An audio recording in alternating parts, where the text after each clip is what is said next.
الحاجات ما تاخدوش بهزار.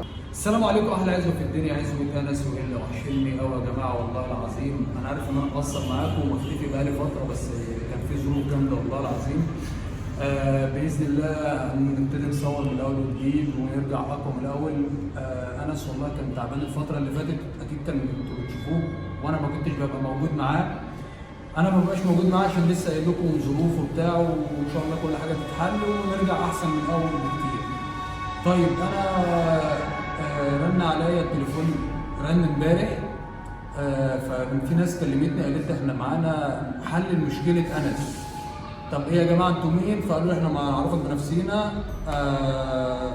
محمد وولاء. فاحنا بنرحب بكم جدا يا جماعه.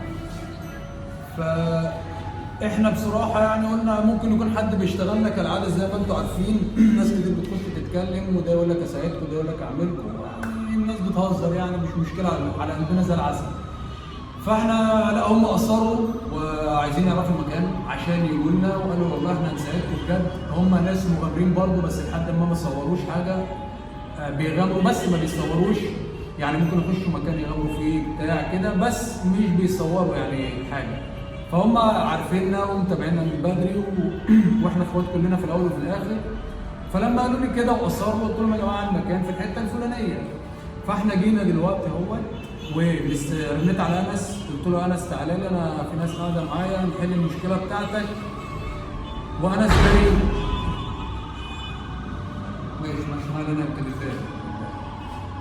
فطبعا انس جاي في السكه دلوقتي، واحنا دلوقتي موجودين اهو. ده انا معايا طبعا مفتاح، وزي ما انتم عارفين محمود معاه مفتاح، محمود ورا الكاميرا يا جماعه، ونادر معاه مفتاح، وكلنا ايه يعني المكان بتاعنا يعني. فجيت فتحته وادينا قاعدين مستنيين فانا عايز اعرف منهم يعني ازاي او هم يحلوا مشكلته، يعني بناء على ايه او ازاي، او عندهم معلومات ايه يحلوا بيها المشكله. فانا محمد انا مش يعني لغايه دلوقتي ما فهمتش منك. انا قلت بس لما نفتح الكاميرا بحيث ان انا اوري للناس لو فعلا الموضوع بجد هيتحل وهنعرض ده للناس ونقول له. فاهم الفكره؟ لو الموضوع هزار انا اتشرفت بيك اول ايام، اتشرفت بيكم جدا، بس لو الموضوع هزار قول ان هو هزار عادي. فاهم الفكره؟ معلش هو الموضوع كله بس ان الموضوع ده حصل معايا انا شخصيا، يعني حاجه لقيتها تمام. قريت الشكل برضه لحد دلوقتي انا مش عارف انت من كلامي ليه مش متوقع الموضوع بتحل لي شويه مشاكل تمام. يعني اقول لك لثالث مره هي يعتبر طاقيه بتتكلم. ايه؟ طاقيه بتتكلم ازاي؟ الطريقه دي مثلا؟ لا مش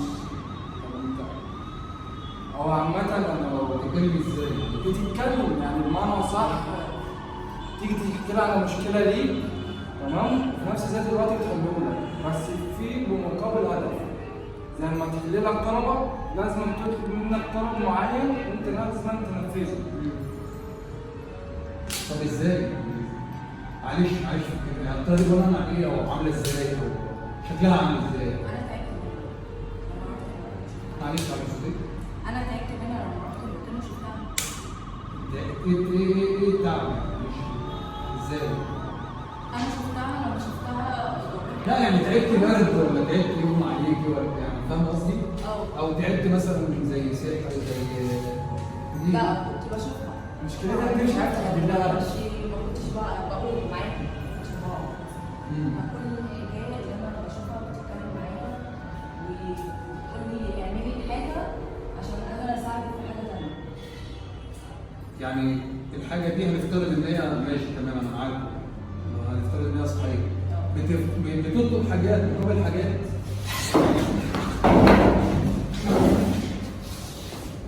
بس في ايه؟ انت خد بالك قاعد بتهزر وبرضه مش متوقع ان احنا بنكلمك فيه.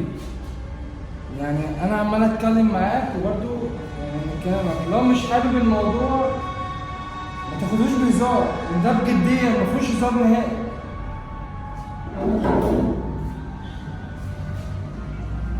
ماشي، ما هو في كده انس موجود في ازمه مع انس.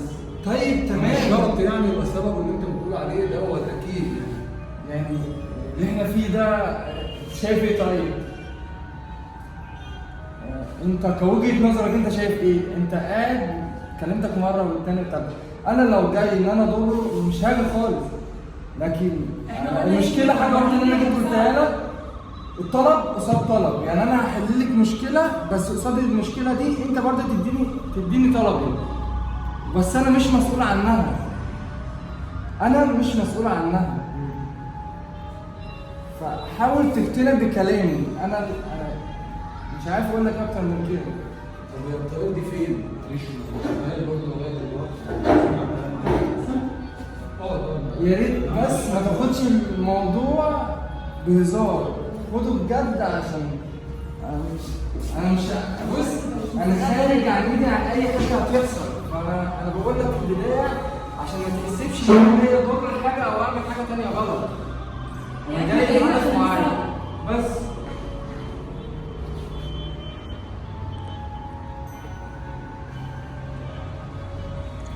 طب الولعه دي يعني اتولعت ازاي وهي احنا ما شفناش حاجه من اللي انتوا بتقولوا عليها دي؟ تمام. انت معاك رقم انس؟ اه معايا. طب ما ترن عليه. ماشي ماشي. يا انس تعالى تليفونك مقفول ليه؟ تليفون في الدرج هنا. سايبه هنا اصلا؟ طب تعالى. في ناس يعني.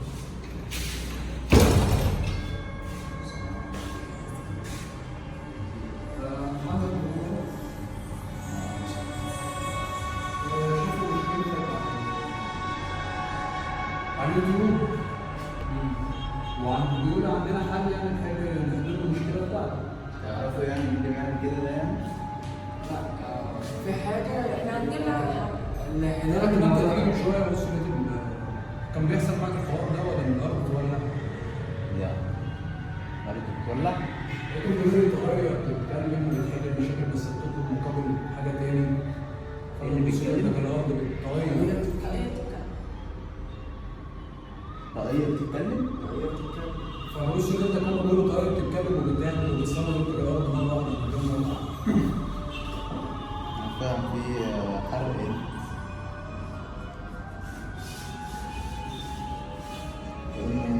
كأنه زيت. ده ولع مره واحده كده وانا لا هو مجنون ده ايه ده صح؟ أيوة والله كأنه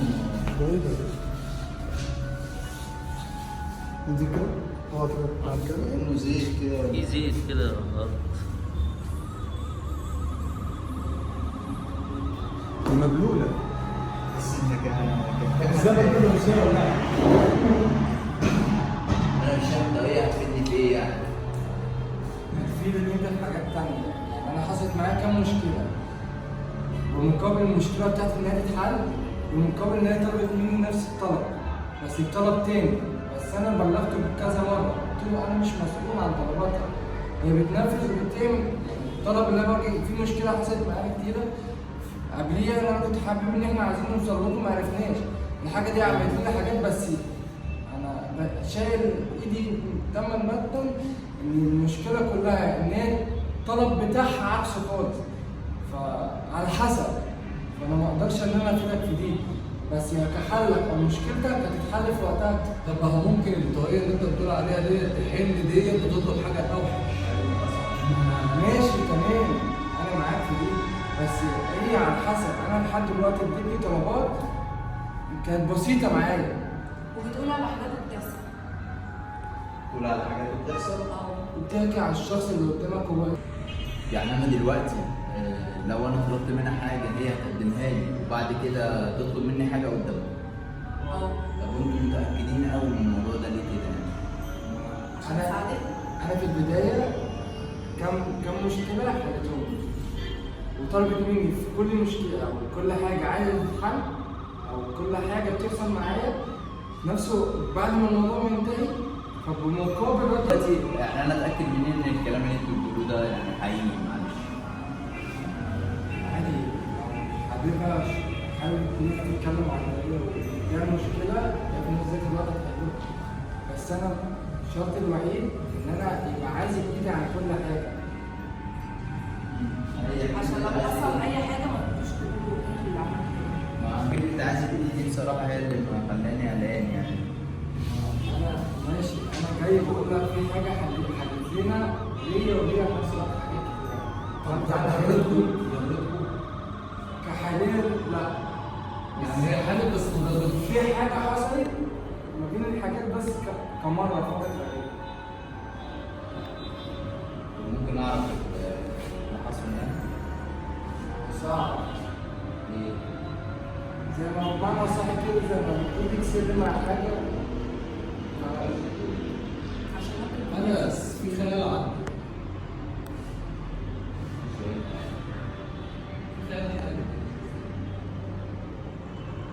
مش حاجات مني. ما تتريقش. طيب ما تتريقش. ما تاخدش الموضوع بتريقه. ما تتريقش، انا ما بتريقش، انا بفهم. انا مش مصدق ليه. لا هي حاجة ما اصل احنا شفنا حاجات كتير لكن الطريقة بتتكلم دي غريبة.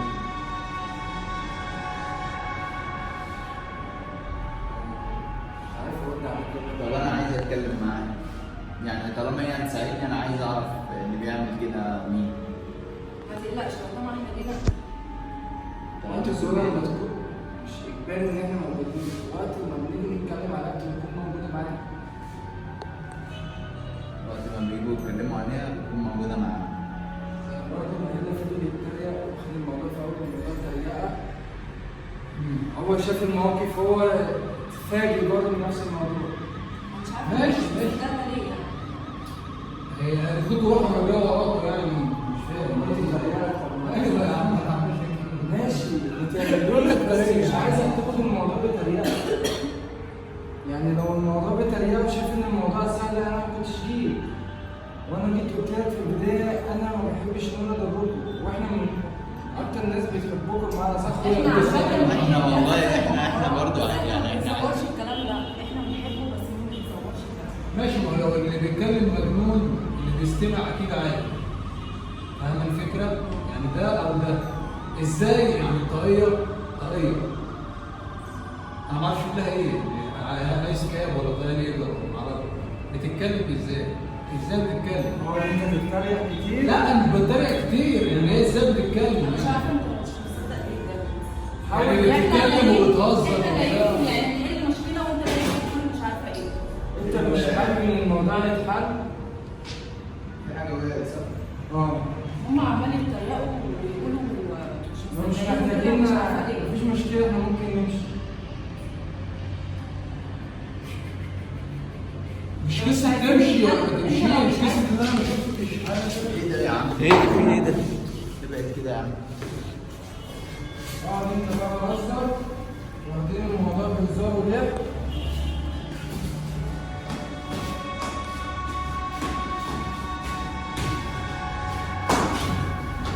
على فكره هي هتزعل.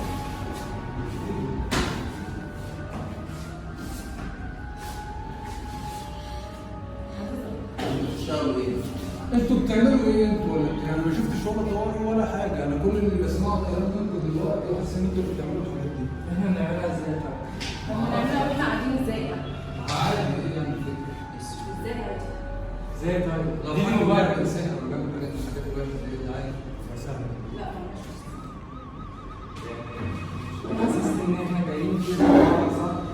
بقول لك على حاجه احنا جايين نحل لحد دلوقتي مش متوقع باي شيء، قاعد بتهزر في حاجات بتحصل انت في اسوان. ايه اللي واقف جوه ده؟ انت شايف حاجه؟ انا مش شايف.